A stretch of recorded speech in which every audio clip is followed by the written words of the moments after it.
اليوم غادي نهضر مع الناس اللي كيفكروا يبدلوا الجوانط ديال السيارة ديالهم. عندهم جوانط صغار وبيديروا كبار، مثلا عندهم 13 بيديروا 14، اولا عندهم 14 بيديروا يعني ال 15، اولا عندهم 13 وبيديروا ال 15 اولا 16. يعني هاد الناس معاش غادي نهضر. يعني الا عندك جوانط صغار وبديت تبدل، يعني بديت ديرهم يكونوا كبار، مثلا لقيتي جوانط ب 1500 درهم، راه اوتوماتيك الجوانط كيجروا معاهم البنوات.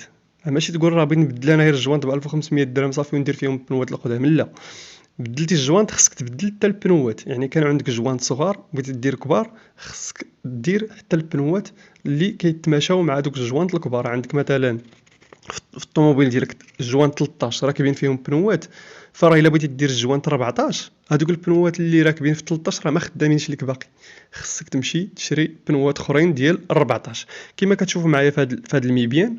فمثلا في هاد الصوره الاولى، يعني الرويضه الاولى، عندنا يعني الجنطه ديال 15 راكب فيها يعني بنو الارتفاع ديالو 65.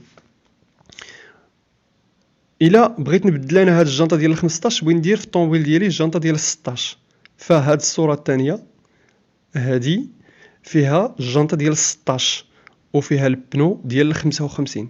كما كتلاحظوا الصوره الاولى فيها البنو في الارتفاع ديالو 65، والصوره الثانيه الارتفاع ديالو تينقص يعني فيها ال 55. في الصوره الثالثه الجنطه ديال 17 ولكن الارتفاع ديال البنو 45. وفي الصورة الرابعة يعني في الجنطة ديال 18، الجنطة ديال 18 يعني فيها البنو الارتفاع ديالو يعني 35. يعني هذه هي يعني هذه هي المعلومة الأساسية اللي بغيت نوصل. يعني الإنسان فكر يبدل الجوانت ديال السيارة ديالو أو الرويد ديال السيارة ديالو، بغا يدير الرويد يكونوا كبار.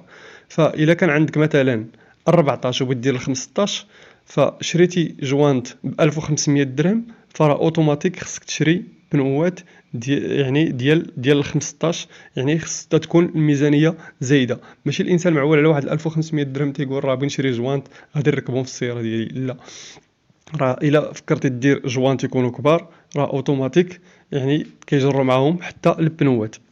الا بغيتي تحافظ على البنوات ديالك اللي راكبين في السياره ديالك، ولكن في نفس الوقت بغيتي تبدل الجوانت، عندك جوانت حديد بغيت دير الومنيوم مثلا، عندك النمره 14 في السياره ديالك، عندك النمره 14، عندك النمره 14 في الرويد ديالك جوانت بغيتي تبدلهم، عندك ديال الحديد بغيتي تبدلهم، خصك تجيب نفس النمره باش تحافظ على نفس البنوات القدام اللي كانوا عندك. هذه هي الطريقه باش تحافظ على نفس البنوات اللي كاينين عندك. هذا ما كان، والسلام عليكم.